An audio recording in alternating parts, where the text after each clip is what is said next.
Although INEC, the Independent National Electoral Commission, and its former chairman, Professor Atahiru Jaga, were commended by international and local observers for conducting a free and fair election, some candidates, like my guest today, are dissatisfied with the results of their election. They've taken their case to tribunal to get the much-needed justice they claim they deserve. Stay tuned to find out who my guest is. My name is Osasu Igbenejan. Welcome to today's episode.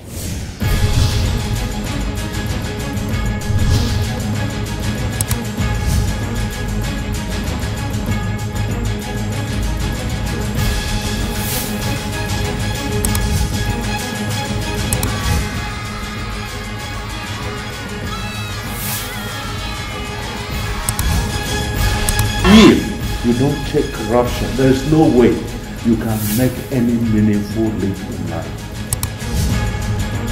We talk about the stomach infrastructure policy. Stomach infrastructure is simply about the welfare of the people, coming to the level of the people. And the mere fact that you are a minister does not make it to be criminal. No court of law has convicted them.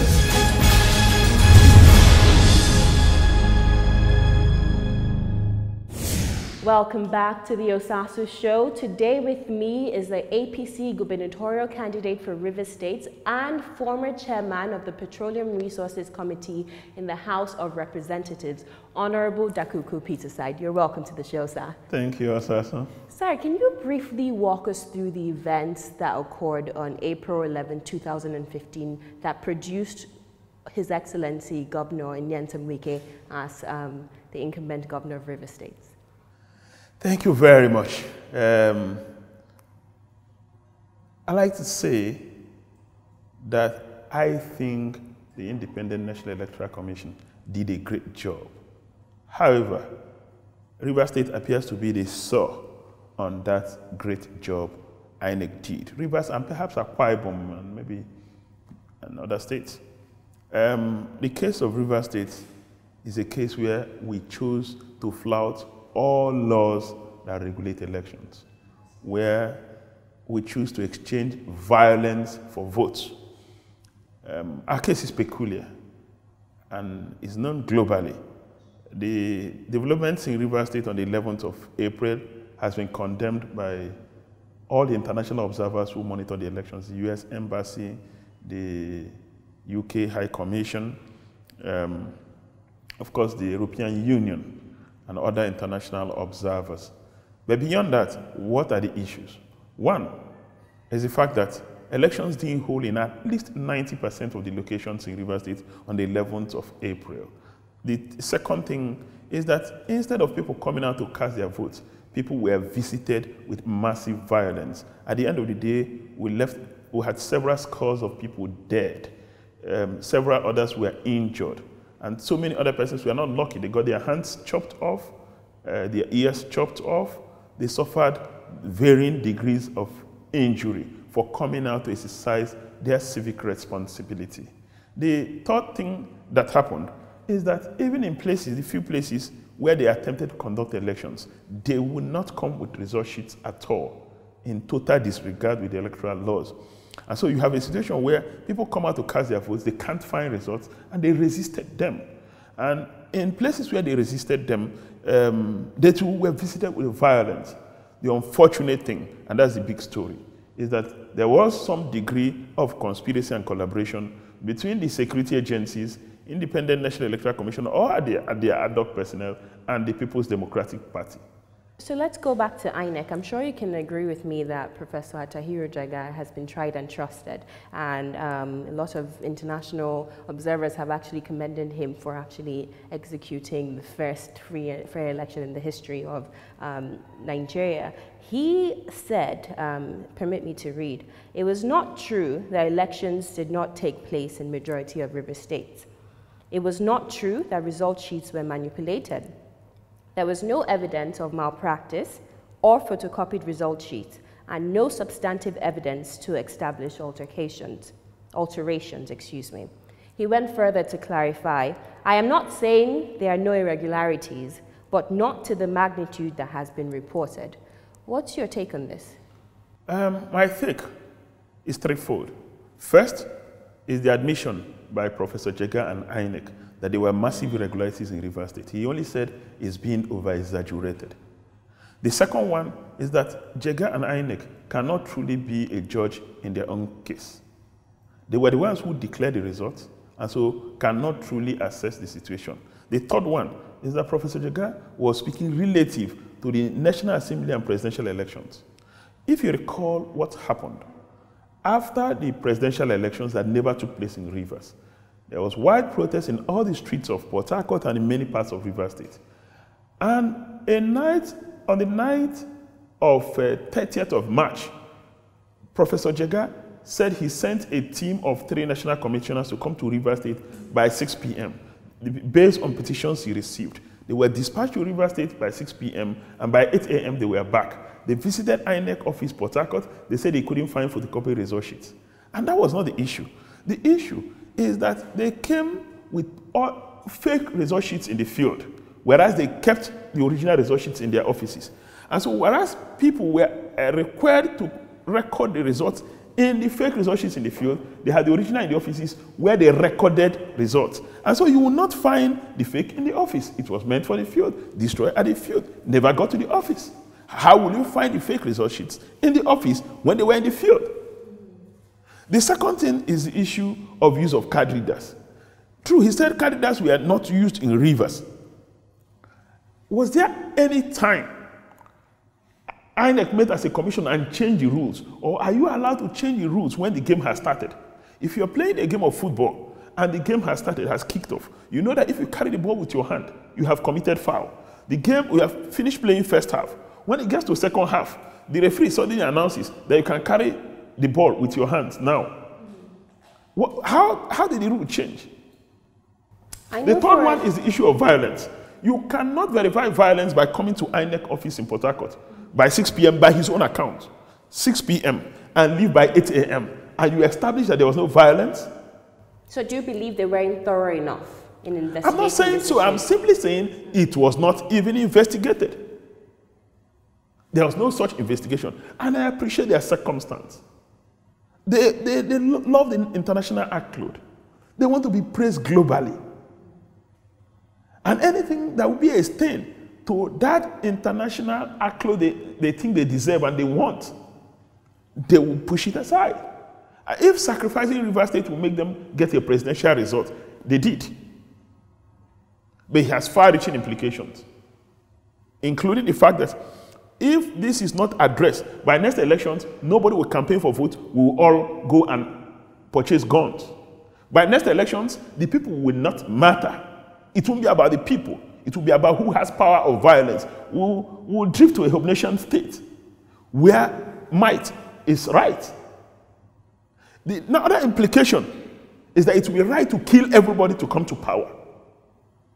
Then final implication is that we do not need to have regard for rules and regulations. It's not important whether INEC say you should use card reader, whether INEC say you should do accreditation. What will matter is whoever grabs the result sheets, fills in the damn thing, submit it, get announced, and you'll be fine. Let people go to tribunal. It's got far-reaching implications for our democracy and electoral system. But I'm convinced, I have no doubt, I'm an incurable optimist, that the issue of Rivers State, the injustice that was visited on the people of Rivers State, the fact that the people of Rivers State was denied the right to vote will be addressed. I am very convinced. Do you have evidence to back up this claim? The case is already before the tribunal, and so I'm not going to hear talking about evidence. But the evidence I can assure you is overwhelming. That even if the judges choose to close their eyes, they will be helpless by evidence staring them at the face. What we are talking about is not just about governorship of Rivers State. It's not just about senators in Rivers State. It's not just about House of Representatives in Rivers State. We're addressing the future of our country, the future of democracy, and the future of electoral processes. Honorable Dakuku Peterside, let's take a short break and we'll be right back on the Osasu Show.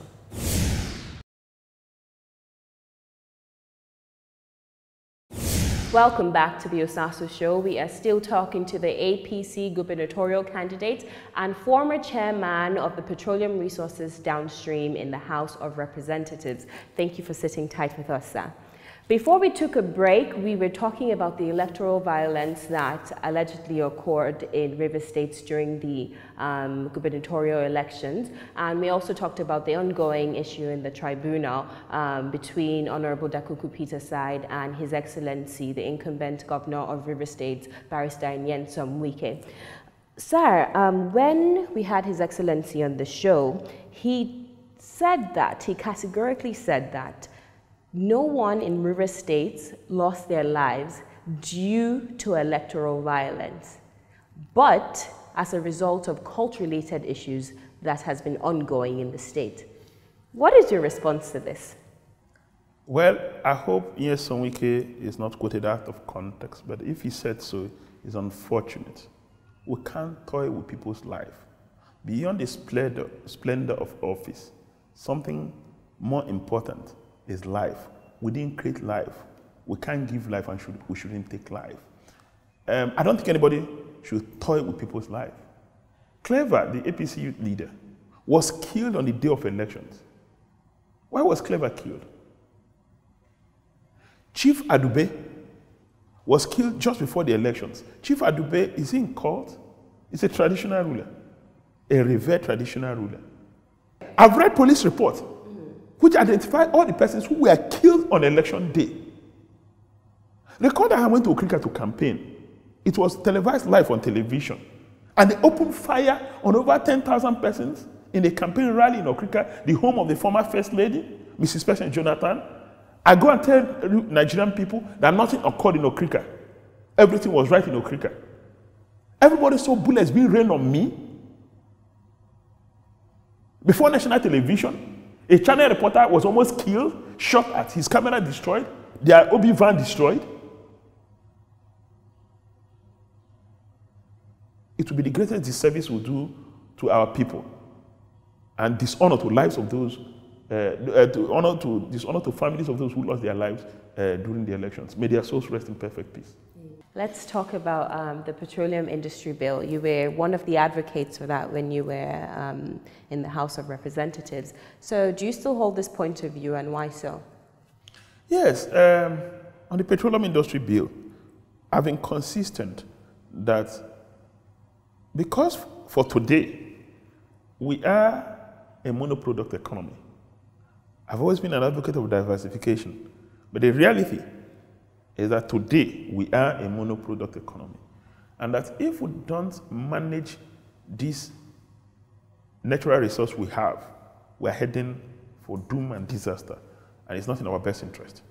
And in every sane society, the same way society is dynamic, laws are dynamic. The industry right now is regulated by laws, some that were made in 1969, some in the 70s under the military. But the circumstances have changed, the situation is different, the scenario is different today. And so the attempt initiated during the regime of President Obasanjo to bring first all the laws under one umbrella is commendable, deserves serious attention. Now the re-engineering, the legal re-engineering that's been put into it, incidentally has not yielded fruit. Because I don't think as a government we've been as committed as we should to the petroleum industry bill. If you go through the petroleum industry bill, you will agree with me there is one piece of legislation that should have been passed many years ago.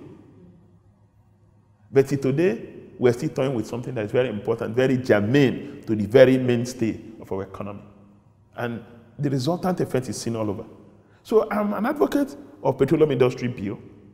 As imperfect as it will be, please let it be passed. In course of executing the bill or in course of applying the law, we will see need for changes. And from time to time, we'll go for changes. Somebody said to me that, yes, petroleum industry bill is not like our everyday law. So we should ensure there is a perfect law before it's passed. You can't have a perfect law. Society itself is dynamic. You can't wait to have a perfect law. That is why even in lawmaking, there's provision for amendments from time to time. So our constitution, which is supposed to be the grand norm, the very document all of us rely on to run the federation, from time to time is amended. So we can't have a law that will not be amended. A law is a living thing. How do you think the deregulation of the petroleum sector would affect the masses? You see, the issue may not be popular today, and many people do not like to take an unpopular position. But cowards don't take unpopular positions. They die many times. My position, and it doesn't sound nice. People say be a bit diplomatic about it. I don't know what is diplomatic about truth. There's no diplomacy with truth. Truth is truth. My position is that we should deregulate the downstream sector of the industry. When we deregulate, like in many other sectors, it's a matter of time you begin to get the benefit of the regulation. But the immediate benefit is that you take away corruption from the subsidy regime. And there's been an argument that why not take away corruption and let's see if the subsidy thing will work. There's a correlationship, at least in third world countries, between subsidy and corruption. In many third world countries. In many places where you have subsidy, you are likely to have corruption and abuse. So please, let's take away subsidy. We'll have taken away corruption. Now, if you take away subsidy, you have introduced competition. You know what competition does? It crashes prices. It makes products available. It gives people options, choices. So I think the regulation is the way to go. It will be good for Nigerian people. It will be good for our economy. It will make products available for our people. Quality products. It will give our people choices. And above all, it will free funds for other things, other competing needs. Honorable, let's get back to the elections and the case in tribunal. What difference would you make in the lives of the people of Rivers State if you were to win your case in tribunal? The first difference we will make is that we'll run an all-inclusive government where every Rivers man will have a voice, every Rivers man will have a sense of belonging. That's not what we currently have.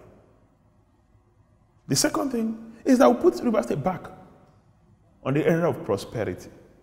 How are we going to put Rivers people back on the era of prosperity? Fix infrastructure. Provide good governance, meaning accountability, transparency, provide security. I had opportunity of visiting a top police officer recently, and he was showing me the crime rate all over the country. And Rivers State is top in kidnapping, armed robbery, and murder. And I got very worried, concerned. This happened within this week. I got very concerned. Is that my home state?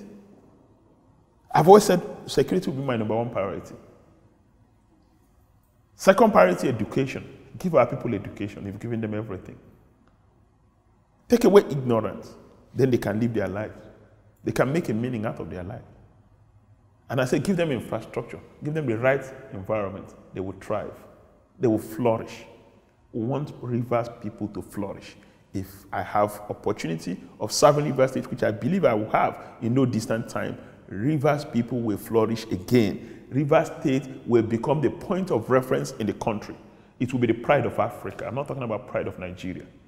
I believe we can do it. God has blessed us with natural resources. All we need is to manage our resources and apply it effectively. That proper application of resources is what we will do that is different from what you currently have in Rivers State. My friend and co-competitor, yes, Onwike, in 30 days borrowed 30 billion. I don't believe that that's the direction to go. It means that he's not thinking outside the box. He's not bringing ingenuity to governance. We're going to bring ingenuity to governance. What would you have done differently? We have alternative means of rejigging the economy of Rivers State. All of that is not being explored. Perhaps they are not wearing their thinking cap. If you don't have it, you don't have it. I don't want to talk about any governor. There's a governor in the northwest of the country currently. There is a trailblazer. I'm sure all Nigerians know. He has shown that he can make government work for the people. And the people of his state are already connecting with government. That connection is what we don't have. Osasu, we will make government work for Rivers people, and we'll make Rivers people flourish. We'll have the capacity. We'll have a clear-cut vision. The ideas are there. We'll have a team. Would you clear up your relationship with the former governor of River State, Governor Rotimi Amechi? Is he your godfather, as is alleged in the media for so many? I don't understand what you mean by godfather. Is it a proper English word? Is he a political mentor? He is. He is your political mentor? Yes. Okay. Okay. You look up to him, and do you hope to follow through with some of the things that he did in River State? He did a lot of good things in River State. He initiated the Greater Port Harcourt City development, and of course manned by an authority. That's something that is a vision that anybody want to associate with. I hear the man who is sitting as governor of River State now, when he was campaigning, he said in his first 30 days, he will abrogate Greater Port Harcourt City. But right now, he has bought into the vision. I have no doubt about the fact that Governor Rotimi Amechi is a trailblazer. He invested substantially in power generation. He saw tomorrow. He realized that power is one thing, that if you get right, you turn around the economy of the place. We intend to continue with his power program and turn around River State. Our vision is that River State should be the first state to have 24 hours power in the country in our first 6 months in office. That's a big declaration. It appears to be a tall order. It's achievable. Is it in primary education? I'm proud to say we have the best primary education infrastructure in the country. River State. Go around the primary schools in River State. There are computers. They've got computer laboratories. In almost all primary schools, we built 500 brand new primary schools, world-class primary schools that can compete with the best of primary schools anywhere in the world. During the campaign, I said, my primary concern in the area of primary education will not be infrastructure, will be to infuse content. Is it in healthcare, primary healthcare, that can pass for hospitals in other parts of the world, other parts of this country? He did fantastically very well. He has received international accolade for what he did in primary health care. Is it in secondary health care? He initiated 4 general hospitals in 3 senatorial districts. And by our own estimation, in 6 months, we'll be able to deliver those 4 general hospitals that will indeed be referral hospitals. And we initiate an era of medical tourism, make River State the center of medical tourism. These are things nobody can deny Governor Rotimi Amechi of. He had political problems because of his belief and the fact that he was fighting for justice and the interests of Rivers people. He was persecuted by President Jonathan and the wife. But that does not take away the fact that he was a wonderful governor. He had shortcomings like any other person. Oh, we all do. And when people ask me, are you going to be a replica of Governor Rotimi Amechi? And I said, no two persons are the same. My genetic makeup is different. The environmental context that I grew up is different. The area I govern River State is different. So what would you do differently? There are many things I would do differently, and I've been consistent. I've always said so. Our priorities may not be the same. My number one priority will be security. Because if you don't have a safe environment, you just can't do anything. People will not go to school. They will not have access to health care. You can't talk about development if you don't have conducive environment to do so. If you don't have a... Now, security is both tangible and intangible.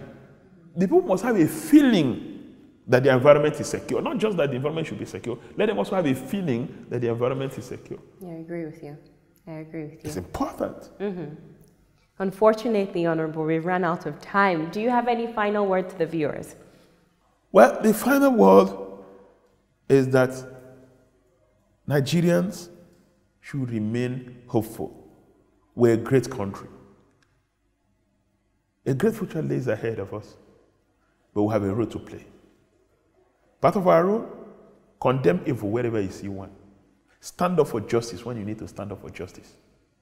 You may be a victim someday, and you also expect the country to stand up for you. Let Nigerians stand up to condemn injustice, condemn electoral violence, stand up for what is right. Our democracy needs to be nurtured. The manure in it is a quality, free, fair, transparent electoral process. We must all contribute to that process to nurture our democracy so nobody takes away our freedom. Thank you so much, sir. So do join us same time next week when we have another interesting guest. Don't forget to follow us on social media at The Osasu Show on Instagram, Facebook, and Twitter. To take in sponsorship opportunities, call or email the details below. I'll see you next week. Take good care of yourself.